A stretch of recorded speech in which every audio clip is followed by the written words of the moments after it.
दर्शकों नमस्कार, महेश सिंह का अभिवादन स्वीकार करिए। दर्शकों, उत्तर प्रदेश की हर राजनीति से जुड़ी खबर से लेकर के सामायिक घटनाओं की हर खबरें हम आप तक पहुंचाते हैं। पेश है आज की फिर एक प्रमुख रिपोर्ट। यूपी के नगीना से सांसद चंद्रशेखर ने मेरठ से मिशन 2027 का बड़ा राजनीतिक संदेश दिया है। आजाद समाज पार्टी के राष्ट्रीय अध्यक्ष चंद्रशेखर आजाद ने साफ कर दिया कि उनकी पार्टी 2027 के विधानसभा चुनाव में मेरठ की सभी 7 सीटों पर चुनाव लड़ेंगी। इस दौरान सपा और बसपा के कई नेताओं ने भी सपा का दामन थामा। मेरठ की क्रांतिकारी धरती से आजाद समाज पार्टी ने 2027 विधानसभा चुनाव का शंखनाद कर दिया है। कैंट क्षेत्र के एक बैंक्वेट हॉल में आयोजित सदस्यता कार्यक्रम में पहुंचे पार्टी के राष्ट्रीय अध्यक्ष और नगीना सांसद चंद्रशेखर आजाद ने कार्यकर्ताओं में जोश भरते हुए बड़ा ऐलान किया।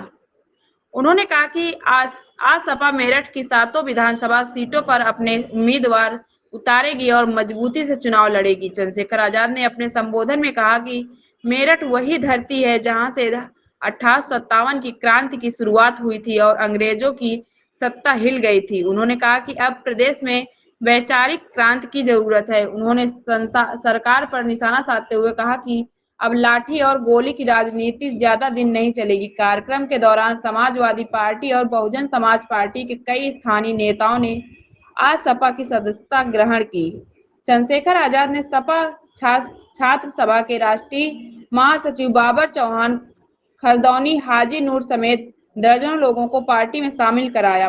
पार्टी में शामिल हुए नेताओं ने आज सपा की विचारधारा को मजबूत करने का भरोसा दिलाया। चंद्रशेखर आजाद ने कार्यकर्ताओं से गांव-गांव और घर-घर जाकर पार्टी की नीतियों को पहुंचाने की अपील की। उन्होंने कहा कि आज सपा समाज के अंतिम व्यक्ति को न्याय दिलाने और बराबरी का अधिकार दिलाने की लड़ाई लड़ रही है। मेरठ से मिशन 2027 का बिगुल बजाकर आज सपा ने पश्चिमी यूपी की राजनीति में नई हलचल जरूर पैदा कर दी है। अब देखना होगा कि आने वाले चुनाव में यह रणनीति कितना असर दिखाती है। सपा समाचार ब्यूरो। किसी को लगता है कि बैंकों का प्राइवेटाइजेशन भी हो सकता है इसकी आड़ में।